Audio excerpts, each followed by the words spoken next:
Hey there, my name is Anthony Romano, and I'm going to tell you in this video how fasting, intermittent fasting particularly, is more than simply a tool for hitting a calorie deficit. There's plenty of other benefits that come along with intermittent fasting, and if you're somebody who's pursuing fat loss, you're going to get way more benefit than simply, cramming calories into a shorter window by starting to do things like intermittent fasting or prolonged fasting.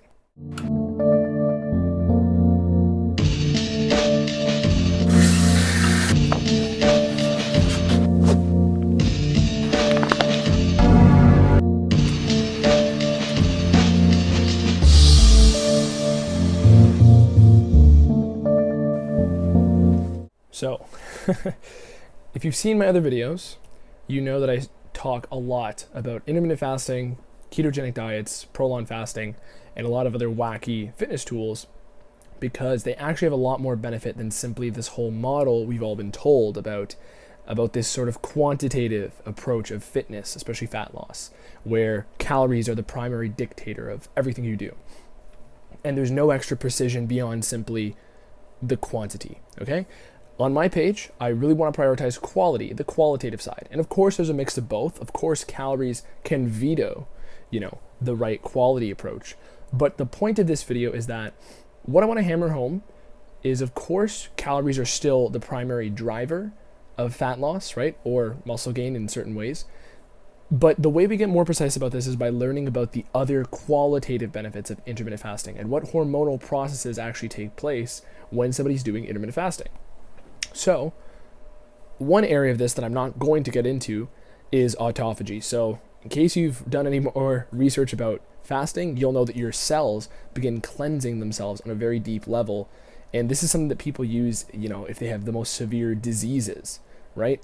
It's called autophagy, and it's where your body feeds the weaker cells to the stronger cells. So, your body cleans out a lot when you do that. And down the line, this is something that gets achieved as you start doing longer fasts. But you even get some slight autophagic benefits after, I believe, the 18th hour of an intermittent fast. So that's one area I'm not going to go too deep in, but I wanted to introduce you to because there's a whole nother qualitative side to this besides simply the fat loss perspective, okay?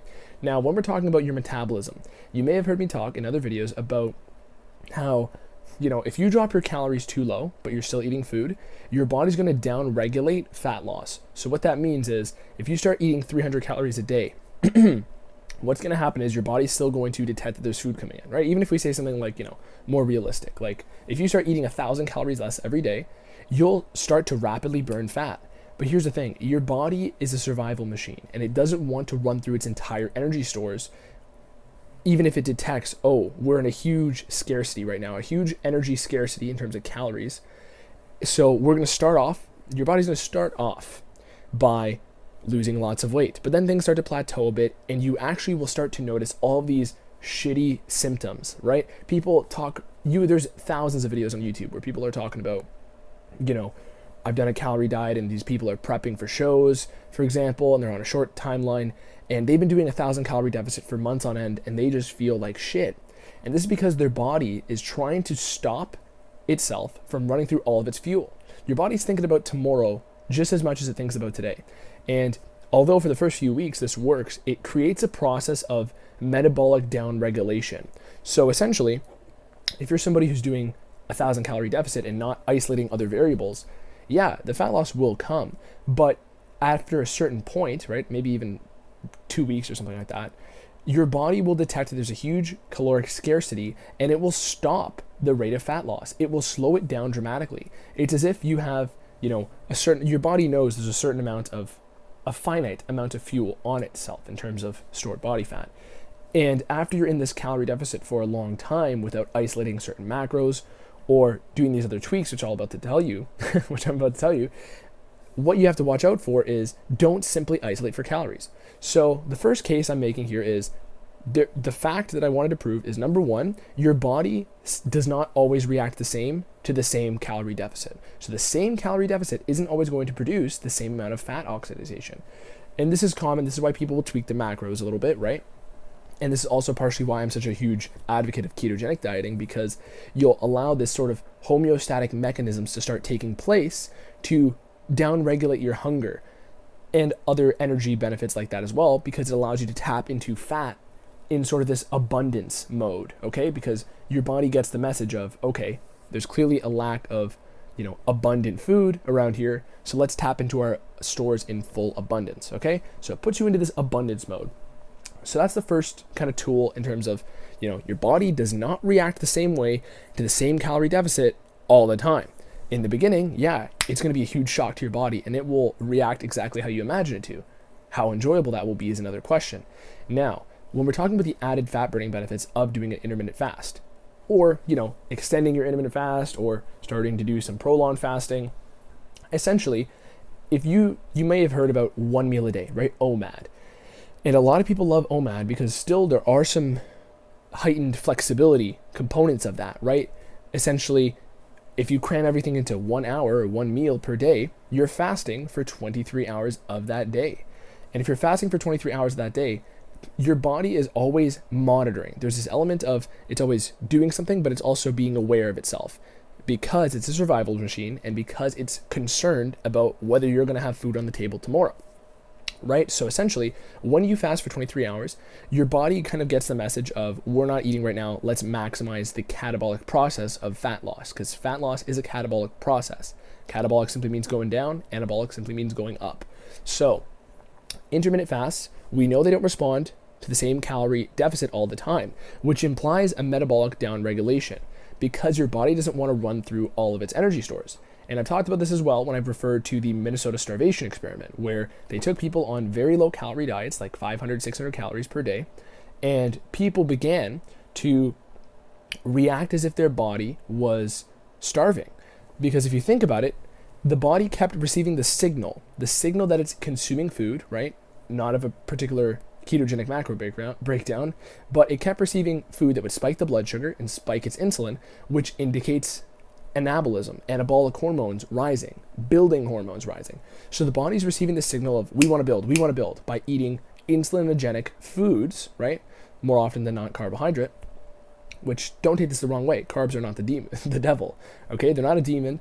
They're simply something that indicates anabolism because of their massive insulin spike.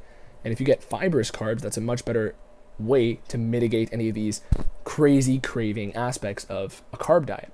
But I'm not going to go into that too much. What I'm going to say is intermittent fasting is not a tool to simply fit in your calories, because your body's going to down-regulate its rate of fat burn, and it's actually going to create more of a demand for fat burning. So let me explain this. This is the second component here, and this is the big one I want to hammer home. But I simply had to tell you the rest of that stuff first before any of this makes sense. So the big thing to take away here is your body is designed, because we live in a, crazy world of uncertainty where every meal is not guaranteed. Your body's designed as a survival machine to receive signals that basically will indicate what your body should do and how it should ration out its energy reserves. So when you fast for 23 hours, for example, or 20 hours, right? Something more practical that people could do. 20-hour a day fast opposed to not fasting or fasting for 12 hours. It's going to put more of a metabolic demand on your body. So it detects that there's less supply, which increases the demand. So the more you can force your body into the state of increased demand, what's going to happen is your body's going to begin to start to switch to the keto state. So oftentimes I talk about keto because it's so heavily connected to fasting. They're the same state. When you're not eating food, you're still not eating carbs. So it doesn't matter what your diet looks like regularly. If you start fasting, your body is getting closer to the keto state because you still haven't ate carbs for the past, 12 to 20 hours, 12 to 24 hours, whatever length of time your intermittent fast may be.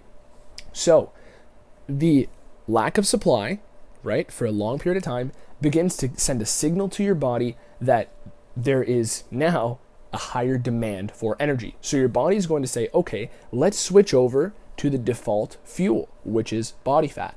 So, and if you don't buy into the premise that body fat is the default fuel, then there's so many arguments I could throw, because the reason why we store body fat in exorbitant amounts is because it is our body's preferred fuel in times of scarcity. This is why our brain is made almost entirely of fat, and this is why the body has a much easier time avoiding food when you're in a ketogenic state, because your body is still using fat.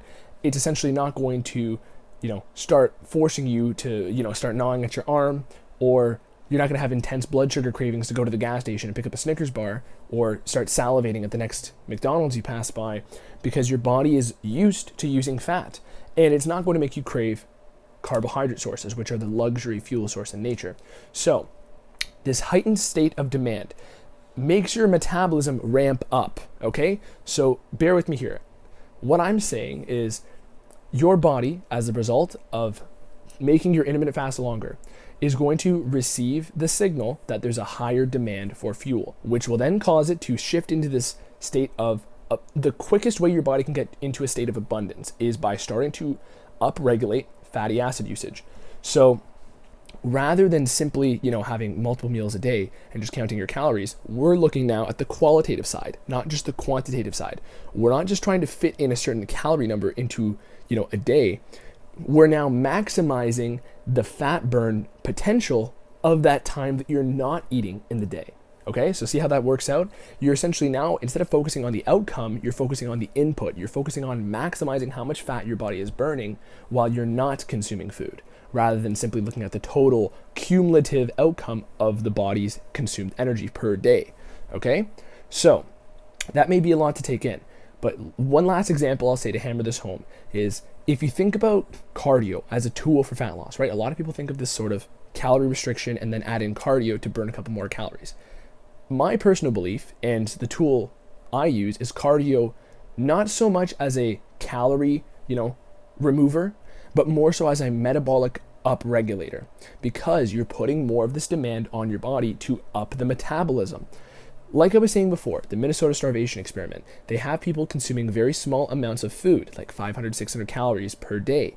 And because there were these anabolic signals going off, the body is still desiring to go and get more food. It's still hungry. And the demand, it's basically not being heightened because there's continual supply of anabolic resource, okay, insulin.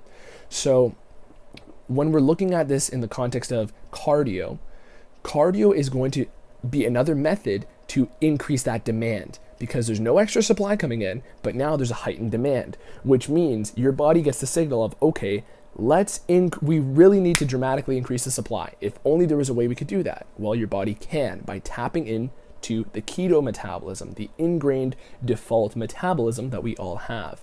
Because if you start going longer than, 36 to 48 hours without eating, you have no choice. Your body will be in a keto state. This is something every human can do. And, if you're somebody who's a type 1 diabetic, heightened amounts of ketones can be a problem if you can't produce insulin. This is your body can still produce the ketones. It's simply that it's not able to produce insulin to prevent, excess blood glucose spikes. But what I'm saying is, we all instinctively know that cardio will cause more of a calorie burn, right? But by causing more of that calorie burn from a state that's already in, for lack of a better phrase, an energy scarcity, what's going to happen is it's going to increase the demand your body perceives for fat burning, increase the demand for energy, and because there's no extra energy coming in, your body receives the signal to swap over to the fat metabolism, which is essentially the keto state. So, like I said, carbs are not the devil. There's all that keto means is you're not eating carbs. So you can be fasting completely, or you could just simply not be eating sugar, and you're going to be in the keto state. But the point of this video is, intermittent fasting is not simply a tool to chalk and cram all your calories into a short period of the day so that, you eat less calories. That's thinking of things through the same lens and using the same measuring stick as the quantitative tool for fat loss.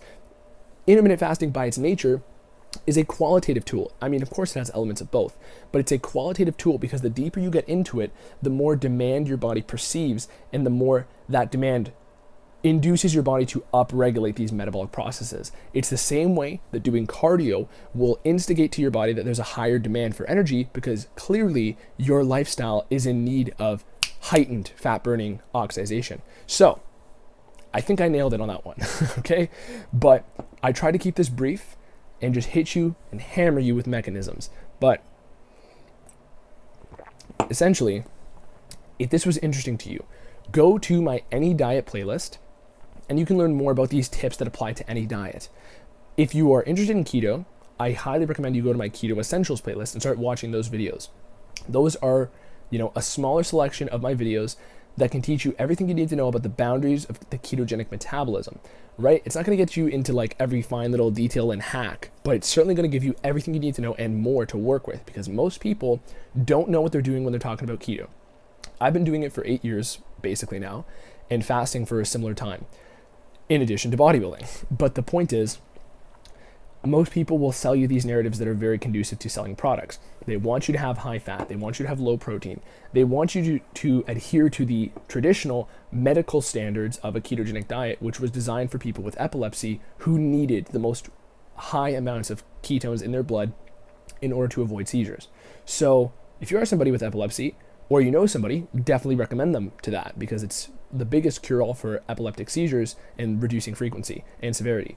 But if you're somebody who isn't in that state and you're pursuing fat loss and a great sense of well-being and an ability to film videos for 15 minutes straight with a very high level of, cognitive fluidity, definitely look into the ketogenic diet and watch that playlist. So, thank you for watching this. Subscribe to my page right now and like this video if it helped you in any way. So, that's it for this one. My name is Anthony Romano. Peace.